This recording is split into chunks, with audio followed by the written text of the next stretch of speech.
On poursuit avec le directeur du groupe d'études en management des entreprises de l'aéronautique de l'UQAM, Mehran Ebrahimi. Bonsoir. Bonsoir. D'abord, mettons quelque chose au clair. Air Canada, c'est une entreprise privée depuis la fin des années 80. Est-ce qu'elle a l'obligation d'offrir des services régionaux? Air Canada n'a pas l'obligation en tant que telle enchâssée dans la loi. Donc, comme vous avez dit, c'est une entreprise privée qui prend ses décisions, à part les deux conditions qui étaient au moment de la privatisation, c'est-à-dire le siège social doit rester à Montréal et le service de maintenance doit rester donc au Québec et à Montréal et puis à Winnipeg. En dehors de ça, Air Canada prend des décisions dans son intérêt et dans l'intérêt de sa pérennité, je dirais. Non, selon vous, c'est permanent ou passager comme décision?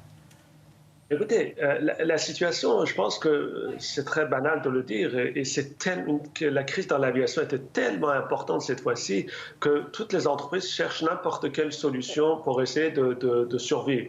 Écoutez, les entreprises comme Air France, KLM, qui ont reçu de la part de leur gouvernement près de 10 milliards d'euros, c'est-à-dire à peu près 16 milliards de dollars canadiens, eux aussi, ils ont annulé par le biais de leur division Transavia des dizaines et des dizaines de trajets. Donc Air Canada, qui n'a pas reçu de l'aide du gouvernement. Et d'ailleurs, c'est incroyable comment le gouvernement fédéral est absent dans ce dossier-là depuis le début, que ce soit le retrait d'Air Canada dans les régions, que ce soit pour supporter le secteur, que ce soit par rapport à la fermeture des frontières. Il y a silence radio de la part du fédéral, alors que c'est sous sa juridiction. Alors donc, Air Canada va un petit peu dans ce sens-là, et je dirais, à un moment donné, si encore ces trajets-là sont rentables, ceci dit, ça n'a jamais été vraiment des trajets très rentables. Le Canada fait son argent avec le service international, si vous voulez. Vous parliez d'aide, excusez-moi, M. Ebrahimi, mais vous parliez d'aide. Air Canada a quand même reçu de l'aide via la subvention canadienne d'urgence, non? Écoutez, ce programme-là, ça n'a pas été un programme qui a eu beaucoup de succès pour les grandes entreprises. Il y a à peu près 10 à 15 des entreprises par rapport à l'attente que le gouvernement fédéral avait qui ont participé à ce programme-là. Pourquoi? Pour deux raisons. D'abord, parce que Air Canada a des frais fixes très, très élevés qui ne sont pas le coût de salaire. Par exemple, si vous avez un avion monocouloir, un 737, qui est cloué au sol, ça vous coûte à peu près 200 à 300 000 $ par mois juste pour les coûts de capitaux de cet avion-là. Vous avez des frais fixes de maintenance et tout ça. Et aussi, chez Air Canada, la majorité des salaires sont bien plus que les 54 000 $, c'est-à-dire le plafond que le gouvernement fédéral contribue. Autrement dit, Air Canada va être obligé de payer la différence, payer les avantages sociaux.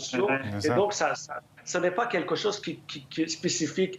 Si on regarde, par exemple, l'Allemagne, si on regarde les États-Unis, si on regarde la France, si on regarde l'Australie, tout ça, ils ont fait des programmes spécifiques par rapport à chaque compagnie aérienne et donc pour les aider parce que les systèmes financiers sont différents. Nous, on n'a pas fait ça du tout ici au Canada et ça, c'est absolument inacceptable. Et la problématique des liaisons régionales date pas d'hier. Hein? C'est pas depuis hier que les régions dénoncent le prix ou les services offerts par Air Canada. On va regarder un tableau qui nous montre, en fait, plusieurs petits transporteurs qu'on retrouve au Québec.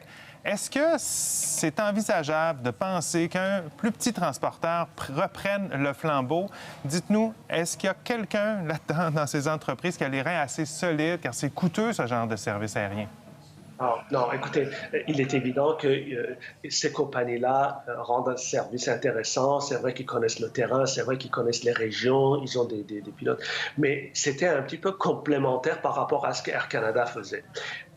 Et pour une raison simple, regardez l'âge moyen des avions qui ont ces compagnies-là. Par exemple, Pascal, quand on en parle, l'âge, c'est-à-dire c'est des avions qui ont arrêté d'être produits à la fin des années 80-90. Donc ces avions-là ont plus de 25 ans, 30 ans. C'est pas avec des flottes d'avions, que ce soit Air Inuit ou que ce soit Pascal et tout ça, qu'on va pouvoir le faire. Pascal vient d'acquérir un Saab 340, donc 430, pardon, qui a au moins 20 ans. Et ça, c'est une nouvelle acquisition. Ils veulent remplacer des avions encore plus anciens. C'est pas avec ces avions-là, à 27 avions à bord, personnes à bord, qu'on va pouvoir remplacer Air Canada. Je pense qu'il faut revenir à l'exercice qu'on avait fait à travers plusieurs activités, que ça soit les États généraux, que ce soit les commissions parlementaires, par rapport au développement régional. On a regardé des pays comme la Norvège, une partie de l'Australie, des pays qui ont des espaces, donc des distances très grandes, mais une densité de population faible, et on a vu comment ces gens-là ont réussi de faire de transport aérien un levier de développement régional. Et nous, on ne le fait pas, tout simplement parce qu'il n'y a pas d'entente, il n'y a pas je dirais, une collaboration entre les acteurs locaux. Il n'y aura pas une compagnie privée, Pascal ou n'importe qui d'autre, qui pourra remplacer Air Canada tout seul. Il va falloir que ce soit les acteurs locaux. Il faut que ce soit le gouvernement fédéral, le gouvernement provincial, à partir d'une structure qu'on met en place de façon permanente, de façon durable, et à chercher avec des appareils, avec une infrastructure qui le permet. Parce que ce n'est pas avec des avions qui ont 30 ans, 35 ans de Pascal qu'on va pouvoir le faire. Donc, il faut ça pour essayer de régler cette question-là. Monsieur Brahimi, c'est tout le temps qu'on a, mais ce que je comprends, c'est que l'aide gouvernementale, tant de Québec qu'Ottawa, semble inévitable si Air Canada n'est pas dans le portrait. Merci beaucoup d'avoir été avec nous. Ce soir, on va suivre ce dossier de très, très près. Merci. C'est un plaisir.